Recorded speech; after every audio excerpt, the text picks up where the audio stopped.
I'm a T-Rex, guys. Hello everyone and welcome to The Mess.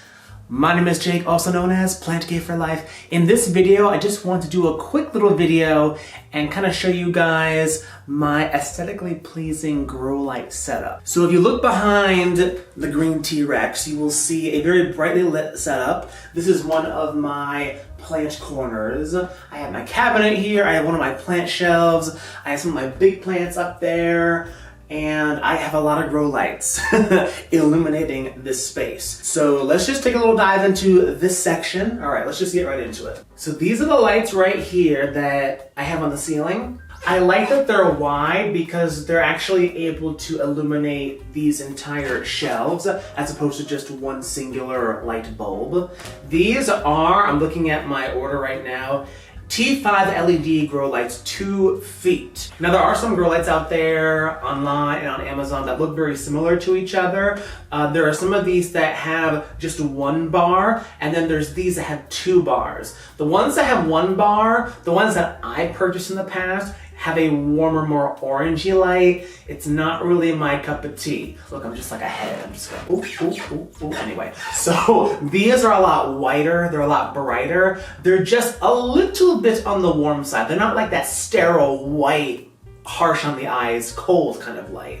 They're a nice, warm, inviting, but bright white light, which I really like. These lights are great for aeroids. They're great for medium to low light plants. They're also great for flowering orchids. I put a lot of orchids up here when they're in full bloom. I don't put orchids up here when they're just growing, when they're in their vegetative state, where they're trying to work up the energy to put out another bouquet of flowers.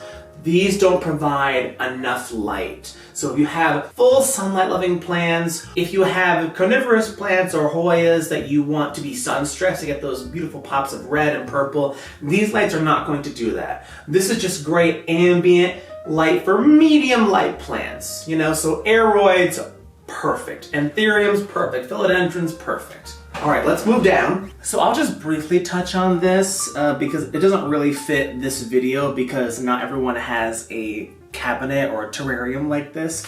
But I have 2 grow lights in here. I have this big square light, as you can see, and then I have this light on the side here that illuminates the front. These are both waterproof lights. That's the only reason I got them. This one, I don't believe it's available on Amazon anymore. This one might also not be available, so I'm not even going to advertise them or say what they are. But that's why I got them for this, is because they're waterproof. So, and they get the job done. So moving on from that, we have this bookshelf here. So these grow lights are Enfuntins, E-N-F-U-N-T-I-N-S, Enfuntins, I don't know. LED grow light strip, full spectrum, 36 watt, 240 LED. On this side where you can't see, I have all the wires and stuff and the timers and the on and off switch and everything. So these have timers, by the way, which is really good. It might not be enough light for orchids, but I find that my carnivorous plants sun stress pretty well here. Not quite as well as my detox. They sun stress really well under those lights, and we'll get to those in a second. But these lights, again, a nice white light, a bright light, but slightly on the warm side kind of light. You know what I'm saying? That is my hair's just so beautiful today. That is my personal preference when it comes to light temperature. Yeah, temperature, that's what they call it, temperature. White, a little bit on the warm side. Not that Soltech, I'm not really into the Soltech like super orangey yellow light. I don't like that, guys. We'll get to some substitutes for Soltech in just a second. But yeah, guys, that is this setup right here. And oh, by the way, these lights, they don't really get hot. I can touch these, they're warm, obviously. Grow lights are gonna get warm, but they don't get super hot. Okay, the T-Rex is back in frame, right? Okay. This is my other plant corner. These are the same T5 lights from the other setup. The ones on the ceiling are the same, and the ones right here are the same. And if you notice, they are actually all connected. So they actually all turn on and off at the same time. Pretty much everything else is philodendrons and anthuriums. And they love it here, guys. I just want to show you guys, look at, oh, I forgot to take this off. Okay, so quick story. this patrician leaf was like facing that way. And I was like, oh no, you don't, sister, get back over here. So I actually took some paper towels, crumpled them up, and just stuck them in there. And I've been training the leaf to like come back and face this way with all the other leaves, because all the other leaves are facing this way. I kind of have it turned. It's usually like, it's more like that. But look at this leaf right here, guys. This leaf is a result of these grow lights. Look at that. Oh, and also fertilizer. You gotta feed your plants, guys. Look at that right there. Wait. Guys, are you seeing that? Look at my, I mean, I know my head is gigantic, but look at my hand size. And then look at that leaf. Oh, in comparison to the previous leaves, it is probably 6 inches longer. Look at that. The last leaf came out very fat, which, I mean, you know, we stand a thick boy, but also I want the long boy too, and this guy's gonna be very, very long. So yes, that is that. I'm going to put this, this is the science happening here, guys. But it does work. You know, you're kind of bonsaiing the plants. When I say bonsai, I mean, you know how in, what is it, Japan, where they take the trees and they dwarf them, and they will take the bonsai wire and they'll kind of contort the branches to have really cool shapes and stuff. I'm kind of doing the same thing with this guy. So I also really love this light because it's, again, a softer light. It's more of an ambient light, not super bright. It's great for this begonia. I mean, again, I underwater this begonia, but it's still holding on. This begonia tends to put out redder leaves in a little more soft light. I thought it was gonna be the opposite. I thought they were gonna put out more silvery leaves, kind of like these, but the newer leaves are coming out a lot more magenta like that, which I'm really liking. So I think that's great. Another win for this corner. I am so backlit, guys. Anyway, moving on to the Soltech replacement. Guys, those Soltech lights, those pendant ones, they cost what, like 150 bucks, 200 bucks? What you do is you get one of these, what do you even call them? Hanging bulb? What is it called, Jake? Jack-Hiled? Jack and then Y-L-E-D. I don't know. Extension hanging lantern cord cable. And then here we have GE lights. GE Grow LED light bulb for plant seeds, greens, and balanced light spectrum, par 38 floodlight.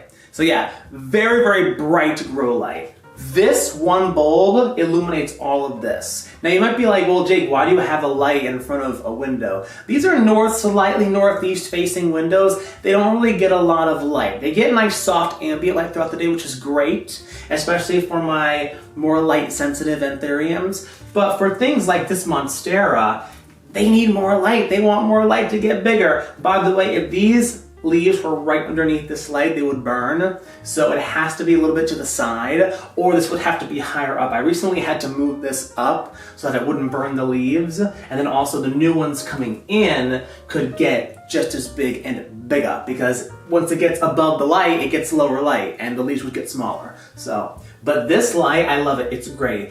I would say it's more white than the T5s that I showed you earlier on my ceiling. I wouldn't say it's like a cold, sterile white by any means, but it's definitely a true white. Maybe just a hint, just like a point or two on the side of warm, but for the most part, white. So it's a little bit different color. It's kind of hard to get a grow light setup where they all look the same temperature-wise, but you just kind of gotta go with what's in your budget, what is aesthetic to your space, and just what looks pleasing on the eyes. Just don't go for the purple lights, guys, please don't. And if you look up here, this grow light, it actually doesn't look much different from Soltech lights. Let me show you a Soltech light bulb. This is a Soltech light. This costs like 60 bucks. And it literally looks almost the same as the GE light. This also gives you more of a narrow yellow light, which looks more sunlight. If that's your preference, then play ball. And look, I mean, they look so freaking similar. So yeah, I think it's great. By the way, guys, those are 60. These are 30 bucks. 30 bucks, people. So you can get two of them for the price of one Soltech light. And now let's move on to this little corner here. This is my Detolf cabinet, and this is what the GE grow lights look like when they're in a decorative lamp or shade or something like that. Obviously, the shade is undersized. It's too small, so it's kind of popping out. But I mean, it personally doesn't really bother me a whole lot because the grow light isn't super ugly to look at. It's just a little bit like, oh, it's kind of sticking out at the bottom.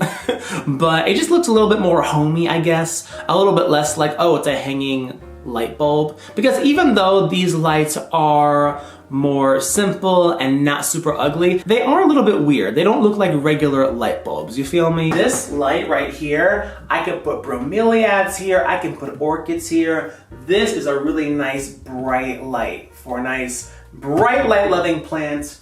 Oh my, these things scare me. they're moving. Oh guys, I got this from, where was I? Where did I go? I went to New Mexico. Yeah, New Mexico. I went to Las Cruces and I got this rock. I got this outside the landscaping in front of City Hall. So yeah, that's from City Hall. But it looks cool. Look how it's orange on one side, white on the other side. It's just a nice, really pretty rock. So I stole it. And then this one I also got from New Mexico. I got it at like a fair. A guy who collects and sells rocks. One side's blue. Can you imagine that? Look at that. Not painted, by the way. It's like real. It's like legit, people. Legit! And then down here we have... Wait, hold on. Fuck. Just pretend that's not there. So these right here are different grow lights. These are Barina grow lights. I saw them being used in a video by Miss Orchid Girl here on YouTube. She uses them for her orchids. They beautifully sun stress the carnivorous plants as well. And you know what? They're not so bright and so harsh that the anthuriums are being scorched under them. The anthuriums are actually doing pretty well. Some of them get a little bit sun stressed, a little bit bleached, and not in a sexy way like carnivorous plants. And for you Hoya collectors, the way the Hoya leaves will get a little bit sun stressed. Anthuriums don't really do that.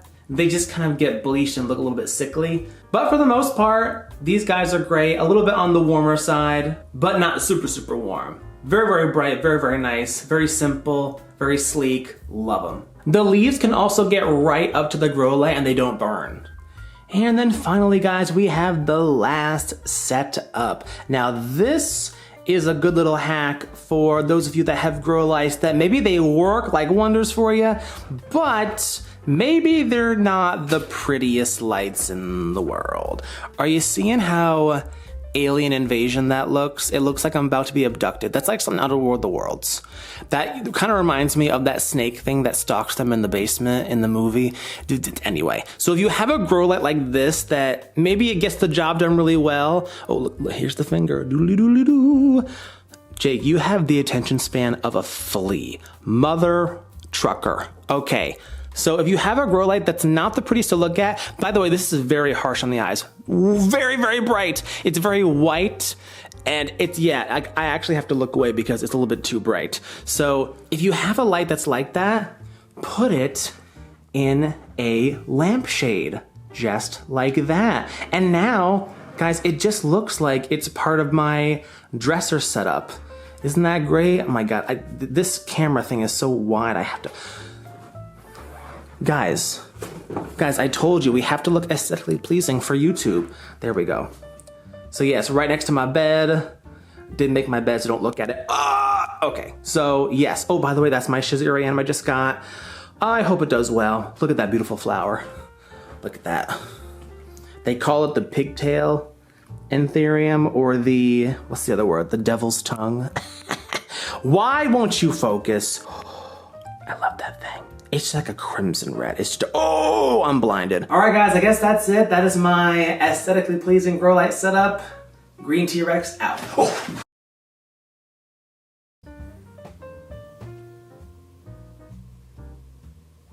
I don't know how to do outros. Ooh. Wait, how does the music go for like the snake? Where the snake comes out of the snake comes out of the barrel and they're playing the flute.